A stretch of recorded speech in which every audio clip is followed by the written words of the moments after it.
नमस्कार दोस्तों, स्वागत है आप सभी का आज के सेशन में। जल्दी आप लोग जुड़ जाइए, स्टार्ट करते हैं आज का सेशन। दोस्तों again CAIIB officers on track series, जहां पर हम आपके साथ में मॉड्यूल वाइज यूनिट वाइज चीजें लेकर के चल रहे हैं। उम्मीद करता हूं आपको ये सीरीज बहुत अच्छी लग रही होगी। अगेन आज के सेशन में मॉड्यूल सी का यूनिट नंबर 22 का एक टॉपिक जो हम आपके साथ में डिस्कस करेंगे, ठीक है, वो है रिजर्व एसेट्स। यानी कि रिजर्व एसेट्स में हम बात करेंगे CRR की, यानी कि कैश रिजर्व रेशियो। SLR की बात करेंगे, स्टेचुरी लिक्विडिटी रेशियो। दोस्तों इनके क्या क्या प्रोविजंस होते हैं, किस तरीके से इनको कैलकुलेट किया जाता है, ट्रेजरी पर क्या रिस्पॉन्सिबिलिटी आती है इनको मैप करने की, मेजर करने की, वो सब हम डिस्कस करेंगे related to CRR and SLR। ठीक है, तो सेशन के एंड तक बने रहिएगा। बहुत अच्छे से आपको CRR SLR कैलकुलेट करना भी आ जाएगा, सब कुछ आपको मैं सिखा दूंगा। चलिए बढ़ते हैं आगे सेशन की ओर। अगर टेलीग्राम चैनल पर आप अभी तक हमसे नहीं जुड़े हैं तो आप जुड़ सकते हैं by the scanning of this QR code. ठीक है, आगे बढ़ते हैं। तो बेसिकली रिजर्व नाम ही है रिजर्व एसेट्स, इस बात को समझिएगा। देखो नाम पे जाइएगा सबसे पहले, रिजर्व एसेट्स। एसेट्स का मतलब तो क्या हो गया, आपके पास आपकी जो संपत्ति है, ठीक है, वो हो गई यहां पर संपत्ति। एसेट ही समझ लो, हिंदी में ही समझ लो, इंग्लिश में ही समझ लो, हिंदी लिखते हुए काफी टाइम हो गया है, गलत ना लिख दूं। ठीक है, तो अगेन एसेट्स का मतलब हो गया संपत्ति, रिजर्व का मतलब जो आपने अपने पास होल्ड करके रखी है। देखो CRR जिसे हम बोलते हैं कैश रिजर्व रेशियो, नाम में ही रिजर्व लगा हुआ है ना। देखो ये वो पैसा होता है जो सारे के सारे कॉमर्शियल बैंक, जितने भी कॉमर्शियल बैंक्स हैं, बस इतना दिमाग में अपने रखिएगा। वैसे आपको पढ़ चुके होंगे, पता भी होगा, लेकिन फिर भी मैं आपको यहां पर रिवाइज कर देता हूं। CRR के अंतर्गत जो पैसा होता है सारे कॉमर्शियल बैंक RBI के पास में रखते हैं, वो भी in the form of cash. Security purpose के लिए रखना जरूरी होता है। और कौन रखते हैं, वो लोग रखते हैं जो शेड्यूल बैंक्स होते हैं। कौन से बैंक्स होते हैं, शेड्यूल बैंक्स होते हैं। और शेड्यूल बैंक्स कौन होते हैं, जो अगेन शेड्यूल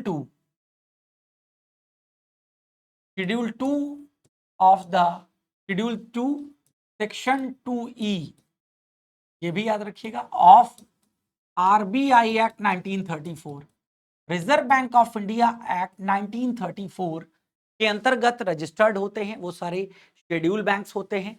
शेड्यूल बैंक्स को अपने रिजर्व का एक हिस्सा RBI के पास मेंटेन करना होता है for the purpose of security, इसी को CRR कहते हैं, और ये कैश के रूप में रखना अनिवार्य होता है। तो ये रिजर्व हो गई ना एसेट्स। मतलब रिजर्व का मतलब ये जिसका आप इस्तेमाल अपने ट्रांजेक्शन्स के लिए नहीं कर पाओगे या कुछ लिमिट तक कर पाओगे, ये तो कर ही नहीं पाओगे। और ये जो पैसा RBI के पास में आप जमा करते हो, इस पर RBI आपको कोई इंटरेस्ट नहीं देता है, नो इंटरेस्ट, कोई ब्याज नहीं मिलता है। सेम एज यहां पर SLR होता है, स्टेचुरी लिक्विडिटी रेशियो बोलते हैं इसको।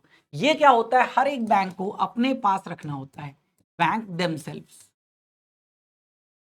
ये अपने पास मेंटेन करना होता है। क्यों, for day to day operations, day to day operations, और लिक्विडिटी बनी रहनी चाहिए उसकी वजह से। ठीक है, लिक्विडिटी, भाई जो करंट अकाउंट वाले हैं, सेविंग अकाउंट वाले हैं, वो कभी भी अपना पैसा निकालने आ सकते हैं। तो आपको क्या करना है, इस पैसे को अपने पास रखना है। हाँ, यहां पर एक चीज रखी गई है कि कैश या कैश इक्विवेलेंट में भी आप रख सकते हो। इक्विवेलेंट का मतलब यह है कैश के समकक्ष, यानी कि जो बहुत ही लिक्विड सिक्योरिटीज हैं, यानी कि जहां पर जब चाहो तब आपको पैसा मिल जाए। ठीक है, लिक्विड सिक्योरिटीज का मतलब यहां पर हो गया गवर्नमेंट सिक्योरिटीज। गवर्नमेंट सिक्योरिटीज, इनमें आप पैसा क्या कर सकते हो, रख सकते हो अपना। ये रिजर्व बैंक ऑफ इंडिया ने अलाउ कर रखा है। ये वो पैसा है जो हर बैंक को अपने पास रखना, एक परसेंटेज डिसाइड कर देते हैं, वो परसेंटेज आपको अपने पास मेंटेन करना पड़ता है।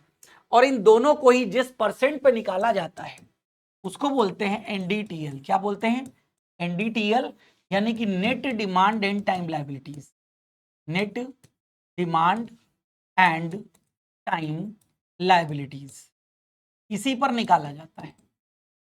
अब net demand and time liability का मतलब, देखो लायबिलिटी का मतलब एक बैंक के लिए क्या होता है, उसके द्वारा इस्तेमाल की गई डिपॉजिट्स। डिपॉजिट जो लोगों की है ये सोर्स ऑफ फंड कहा जाता है। ये क्या कहा जाता है? Source of fund. यहां से बैंक को पैसा मिलता है, बैंक उस पैसे को इस्तेमाल करता है, ठीक है, तो सोर्स ऑफ फंड हो गया। तो डिमांड डिपॉजिट का मतलब मैं कासा के पैसे की बात कर रहा हूं, और टाइम डिपॉजिट का मतलब मैं एफडी की बात कर रहा हूं और आरडी की बात कर रहा हूं। इन चारों में जो पैसा जमा होता है वो एनडीटीएल में काउंट होता है। इसी का एक कन्फर्म्ड परसेंटेज, जो कि आरबीआई समय समय पर बदलता रहता है, कन्फर्म परसेंटेज आपको फॉलो करना पड़ता है, ध्यान रखिएगा। अब अगेन ये तो ओवरव्यू मैंने आपको दे दिया। अब इनके जो प्रोविजंस हैं, रूलिंग है, उन रूलिंग को समझते हुए हम आगे बढ़ते हैं, समझिएगा बहुत अच्छे से। तो रिजर्व एसेट्स क्या हैं? Refers to cash deposited by schedule. अब शेड्यूल आप कंफ्यूज नहीं होंगे, शेड्यूल का मतलब जो शेड्यूल 2 ऑफ आरबीआई एक्ट 1934 में लिस्टेड है।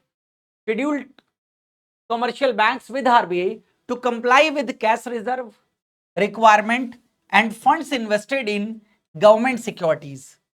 जो फंड आपने इन्वेस्ट कर रखा है गवर्नमेंट सिक्योरिटीज, यानी कि एसएलआर की बात हो रही है, government securities and other approved securities to comply, अनुपालन करने के लिए विद द एसएलआर रिक्वायरमेंट। तो सीआरआर रिक्वायरमेंट और एसएलआर रिक्वायरमेंट दोनों की बात हम यहां पर कर रहे हैं, समझते हुए चलिएगा। Then as per section 42 subsection 1 of RBI act, देखो जब सीआरआर की बात करते हैं तो याद रखिएगा वो आरबीआई एक्ट का हिस्सा है, इसका हिस्सा है। और जब एसएलआर की बात करेंगे तो बैंकिंग रेगुलेशन एक्ट के रूल्स ज्यादा अप्लाई होते हैं उसके ऊपर, वो बैंकिंग रेगुलेशन का हिस्सा है यहां पर। तो as per section 42 subsection 1 of the RBI act 1934 and section 18(1) of the BR का मतलब है banking regulation act 1949, CRR is the amount of funds that all scheduled commercial banks are required to maintain with RBI। ये वो reserve requirement है जो maintain करना पड़ता है इन कंप्लायंस के अंतर्गत आरबीआई के पास में। कंप्लायंस भी बता दिया आपको। सीआरआर इज मैंडेटरी डिपॉजिट, यानी कि ऑप्शनल नहीं है कि आप चाहो तो डिपॉजिट करो, ये मैंडेटरी डिपॉजिट है जो आपको रखनी है किसके साथ में? सेंट्रल बैंक के साथ में, यानी कि आरबीआई के साथ में। It is a percentage of their NDTL, जो मैंने आपको बताया। अभी ये एनडीटीएल कैसे कैलकुलेट होता है अभी डिस्कशन करूंगा आगे, कि नेट डिमांड और टाइम लायबिलिटीज का टोटल कैसे निकल करके आता है, जिस टोटल के आधार पर सीआरआर और एसएलआर फॉलो किया जाता है। तो जो परसेंटेज है किसका होता है? एनडीटीएल का होता है। देन आगे समझिएगा, as per section 24 of BR act, अब बैंकिंग रेगुलेशन एक्ट की बात आ गई तो एसएलआर की बात हो गई। SLR is prescribed percentage of NDTL. SLR भी किस पे काउंट हो रहा है? एनडीटीएल पे काउंट हो रहा है, of a bank to be held in prescribed securities, mostly government securities. ये किस में रखना पड़ता है? गवर्नमेंट सिक्योरिटीज में, ठीक है, जो भी रिजर्व बैंक ऑफ इंडिया के द्वारा प्रेस्क्राइब्ड होती हैं उसी में रख सकते हो, अपने हिसाब से किसी सिक्योरिटी में नहीं रख सकते हो, क्योंकि ये वो गवर्नमेंट सिक्योरिटीज होती है जिनको जब चाहे तब आप हार्ड कैश में कन्वर्ट कर लो, जैसे टी बिल्स वगैरह, जो ट्रेजरी बिल्स वगैरह हैं वो सिक्योरिटीज होती हैं। अपार्ट फ्रॉम सीआरआर, सीआरआर को छोड़ करके every bank is required to maintain in India at the close of business every day, हर दिन जो बिजनेस क्लोज होता है उस दिन a minimum proportion of their NDTL, NDTL का एक मिनिमम प्रपोर्शन अपने पास लिक्विड एसेट्स के रूप में रखना है, चाहे वो कैश हो, चाहे वो गोल्ड हो, या अनइनकम्बर्ड, यानी कि प्रभार रहित, ऐसी सिक्योरिटी ना हो जो कहीं लोन के रूप में गिरवी रखी हो, तो प्रभार रहित अप्रूव्ड गवर्नमेंट सिक्योरिटीज आपको रखनी है। The ratio of liquid assets to demand and time liabilities, ठीक है, ये क्या कहलाता है? SLR, statutory liquidity ratio. ये भी किस पर निकाला जाएगा? एनडीटीएल पे ही। अब बात आती है मिनिमम और मैक्सिमम लेवल ऑफ सीआरआर। पहले फॉलो होता था सीआरआर का मिनिमम लेवल 3% और मैक्सिमम 20%, लेकिन याद रखिएगा ये आरबीआई एक्ट 1934 का हिस्सा था, मैंने आपको बताया। अप्रैल 2007 से आरबीआई ने बैंकों से कह दिया कि भाई तुम अपने हिसाब से सीआरआर रखो। तो इस समय जो सीआरआर चल रही है वो है 3%, मतलब बिल्कुल मिनिमम वाली, यानी कि पहले मिनिमम मैक्सिमम सीआरआर का reserve bank of India decide करता था, लेकिन अब बैंकों के डिस्क्रिप्शन पर दे दिया है कि बैंक अपने आप डिसाइड करें। हालांकि आरबीआई अपनी तरफ से भी एक मिनिमम बता के रखता है जो इस समय 3% है। Similarly minimum and maximum SLR, minimum SLR 25% रखनी होती थी, मैक्सिमम एसएलआर 40% तक जा सकती थी। तो मैक्सिमम ही चल रही थी। लेकिन 1991 में जब नरसिम्हन कमेटी के रिफॉर्म्स आए, बैंकिंग सेक्टर रिफॉर्म्स आए, उनमें रिकमेंड किया गया था कि एसएलआर को कम किया जाए, जिससे बैंकों के हाथ में पैसा आए और बैंक उस पैसे को लोन वगैरह के रूप में बांट सके, जिससे बैंकों की प्रॉफिटेबिलिटी बढ़ सके और इकोनॉमी में भी पैसा आ सके, मोबिलाइज हो सके। क्योंकि रिजर्व एसेट मोबिलाइज नहीं हो रही है ना, बाकी एसेट्स ही मोबिलाइज होगी। तो आज इसको घटाते घटाते हमने 18% तक पहुंचा दिया है। तो इसको भी अब यही जनवरी 2007 से हमने फ्री कर दिया है। तो अगेन अब आगे यहां पर समझिएगा, liquidity refers to surplus fund available. Liquidity का मतलब क्या है? स्टेचुरी लिक्विडिटी रेशियो है ना, तो लिक्विडिटी का मतलब ही क्या होता है?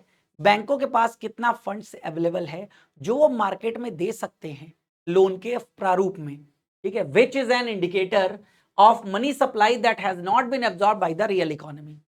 यानी कि अगर समझिएगा, अगर आपके पास सरप्लस फंड है, आपके पास पैसा है कैश, तो वो ये दर्शाता है कि आप खर्च नहीं कर पाए हैं, तभी आपके पास बच गया है। सेम एज यहां पर अगर बैंकों के पास सरप्लस फंड्स है तो इसका मतलब रियल इकोनॉमी ने उस पैसे को एब्जॉर्ब नहीं किया है। तो एक्सेस लिक्विडिटी होगी तो ये इन्फ्लेशन की तरफ जाएगी, ठीक है, और शॉर्टेज लिक्विडिटी होगी तो यहां पर याद रखिएगा, लिक्विडिटी की शॉर्टेज जो है वो हाई इंटरेस्ट रेट और रूपी एक्सचेंज जो रेट होगी उसको डेप्रिशिएट करने का काम करेगी। तो इसी को मॉनेटरी पॉलिसी के थ्रू मेंटेन किया जाता है आरबीआई के द्वारा। तो RBI needs to calibrate the movement of interest rate and exchange rate and adopt a policy stance. यही पॉलिसी मॉनेटरी पॉलिसी होती है यहां पर, याद रखिएगा, जिसके अकॉर्डिंग एक प्रोजेक्टेड ग्रोथ रेट इकोनॉमी की डिसाइड की जाती है। Although with the removal of most of the exchange control, बहुत सारे एक्सचेंज कंट्रोल अब रिमूव कर दिए गए हैं, तो RBI would know longer target a specific exchange rate. तो आरबीआई अब कोई भी एक स्पेसिफिक एक्सचेंज रेट को टारगेट नहीं करती है, but would only monitor and iron out the volatility of exchange rate movements. बस एक्सचेंज रेट मूवमेंट्स की जो वोलेटिलिटी है उसको देखती रहती है। अब सीआरआर एसएलआर ये दो मोस्ट इंपॉर्टेंट इंस्ट्रूमेंट्स हैं, ठीक है, आरबीआई के हाथ में, जिससे डायरेक्टली मनी सप्लाई को कंट्रोल किया जा सकता है। यहां पर ध्यान रखिएगा, और इसी के लिए इनको क्वांटिटेटिव टूल कहा जाता है ऑफ मॉनेटरी पॉलिसी, ठीक है। अब यहां पर ट्रेजरी की रिस्पॉन्सिबिलिटी क्या होती है? सीआरआर और एसएलआर को मेंटेन्ड करना। ट्रेजरी के पास ही तो पैसा है, वही तो इसको मेंटेन करेगा। तो treasury back office should report the relevant information to RBI fortnightly return form A. Fortnightly का मतलब हर 15 दिन पर फॉर्म ए भरेगा, जो ये बताएगा ये इसकी जरूरत है सबमिट करना, और प्रेस्क्राइब टाइम शेड्यूल में इस फॉर्म को आरबीआई के पास में सबमिट करना है। एनी डिफॉल्ट और shortfall in meeting the requirement, default या शॉर्टफॉल अगर होता है रिक्वायरमेंट में तो क्या होता है? Would not actually attract serious penalties, ठीक है, from the RBI, but would also reflect the viability of the bank and damage it's reputation, ठीक है। तो अगेन करेंटली सीआरआर है 3% और एसएलआर है यहां पर 18%, जो last Friday of the second proceeding fortnight, यानी कि हर दूसरे पखवाड़े, दूसरे और चौथे फ्राइडे को यह फॉलो किया जाता है 100%, और बीच में किसी भी दिन अगर फॉलो किया जाए तो 90% से कम नहीं होना चाहिए, 90% से कम नहीं होना चाहिए, यहां पर ये बात ध्यान रखिएगा। अब डिमांड लायबिलिटीज, यानी कि जो एनडीटीएल है ना, उसमें डीएल डिमांड लायबिलिटीज और टाइम लायबिलिटीज क्या है समझिएगा। तो डिमांड लायबिलिटीज में आती है करंट डिपॉजिट, यानी कि करंट अकाउंट्स में जिनका भी पैसा है, और demand liabilities portion of saving bank deposit, saving bank और करंट डिपॉजिट का पैसा आ गया यहां पर। देन टाइम लायबिलिटीज में क्या क्या आता है? टाइम का मतलब एफडी हो गया, कैश सर्टिफिकेट्स हो गए, क्युमुलेटिव एंड रिकरिंग डिपॉजिट्स हो गई। Then time liabilities portion of saving bank deposits, saving bank में भी आपको ऑफर मिलता है ना कि आप कुछ पैसा सेविंग में रखो, कुछ पैसा एफडी के तौर पर कर सकते हो, फ्लैक्सी डिपॉजिट कहा जाता है इनको। Staff security deposits, margin held against letter of credit if not payable on demand, deposits held as securities for advances, ये सब टाइम डिपॉजिट में लिया जाता है कैलकुलेशन के लिए, वो मैं आपको बता रहा हूं। गोल्ड डिपॉजिट्स, ये सब डिपॉजिट काउंट होंगी। Then liabilities to the banking system in India as computed under clause D of the explanation to section 42(1) of the RBI Act 1934. Credit balancing in ACU, ACU का मतलब है Asian clearing union, इसके अंतर्गत अगर कोई भी credit balance है तो, और demand and time liabilities in respect of their offshore banking units, तो यही हो जाता है एनडीटीएल। एनडीटीएल ये कुछ लायबिलिटीज हैं जो सीआरआर को जब आप काउंट करोगे तो नहीं लेते हो। कौन कौन सी हैं डिपॉजिट्स? पेड अप कैपिटल हो गया, रिजर्व हो गया, रिटेन्ड प्रॉफिट्स हो गया, refinance availed from RBI, reserve bank of India से ही कुछ रीफाइनेंस मैंने लिया है, and apex financial institutions like NABARD and SIDBI. ठीक है, नेट इनकम टैक्स प्रोविजन ये नहीं लोगे आप। Claims received from DICGC, ECGC, DICGC deposit insurance credit guarantee corporation, export credit guarantee corporation, insurance companies towards ad hoc settlement या कोर्ट रिसीवर। तो कोई भी क्लेम अगर आपने रिसीव किया है, liabilities are rising on account of utilization of limits under banker acceptance facility. तो banker acceptance facility के अंतर्गत किसी लिमिट को अगर आपने यूटिलाइज किया है, उससे कोई लायबिलिटी अराइज हो रही है, वो भी आप नहीं लेते हो। ठीक है, district rural development agency DRDA की सब्सिडी जो है of 10,000 kept in subsidy reserve fund account in the name of self help group, इसको भी आपको क्या करना पड़ेगा, एक्सक्लूड करना पड़ेगा। एक्सक्लूड सब्सिडी जो नाबार्ड के द्वारा रिलीज करी जा रही है under investment subsidy scheme for construction renovation expansion of rural godowns, या फिर नेट अनरियलाइज्ड गेन या लॉस है जो अराइज हो रहा है डेरिवेटिव ट्रांजेक्शंस के बिहाफ पर under trading portfolio, income flows received in advance such as annual fees and other charges which are not refundable, और bill discounted by a bank with eligible financial institutions as approved by RBI. ये सारी liabilities CRR के calculations के लिए नहीं ली जाती हैं, बात ध्यान रखिए। तो सीआरआर भी कैलकुलेट किसके बेसिस पर होता है, डीटीएल जो अभी बताया ना, डिमांड एंड टाइम लायबिलिटीज, और फोर्टनाइटली फॉलो करना है और किसी भी दिन 90% से कम नहीं होना चाहिए, सेम एज एसएलआर है। एसएलआर को भी ऐसे ही फॉलो करना है लास्ट फ्राइडे को। ठीक है, और ये भी हर दिन 90% से कम नहीं होना चाहिए। तो ये तो था आपका सीआरआर एसएलआर। किस पर सीआरआर काउंट होता है, एनडीटीएल अगेन याद रखिएगा, और किस पर किस तरीके से कैलकुलेट किया जाता है वो मैंने आपको यहां पर बता दी। उम्मीद करता हूं आपको समझ में आ गया होगा बहुत अच्छे से चीजों को। अब अगेन आपको मैं कुछ ऑफर्स यहां पर बता देता हूं। जीआईबी और सीआईबी में आप आ जाओगे, अभी विश्वास दिवस सेल चल रही है, साल की सबसे इंपॉर्टेंट सेल होती है, इससे कम प्राइजेस पूरे साल नहीं होते हैं। तो आप यहां देख सकते हो सीआईबी का महापैक जो है 75% डिस्काउंट के साथ 1999 पर अवेलेबल है, तो आप उससे जुड़िए। महापैक परचेज करने के बाद फिर और कोई पैक परचेज करने की आवश्यकता नहीं होती है, और रजिस्ट्रेशन आपके सीआईबी के स्टार्ट हो चुके हैं। अर्ली रजिस्ट्रेशन कर लीजिए, क्योंकि पहले हफ्ते जब आप रजिस्ट्रेशन शुरू होते हैं करते हैं तो कोई पेनल्टी नहीं पड़ती है, उसके बाद अगले हफ्ते 100 रुपए, फिर अगले हफ्ते 200 रुपए की पेनल्टी के साथ में आप रजिस्ट्रेशन करते हो। तो क्यों 100 रुपए एक्स्ट्रा दिया जाए, क्यों 200 रुपए एक्स्ट्रा दिया जाए, जो काम करना है वो काम जल्दी कर लेना, काल करे सो आज कर, आज करे सो अब वाली सिचुएशन। चलिए मिलते हैं आपसे अगले सेशन में, तब तक हमें दीजिए इजाजत। Thank you, thanks a lot.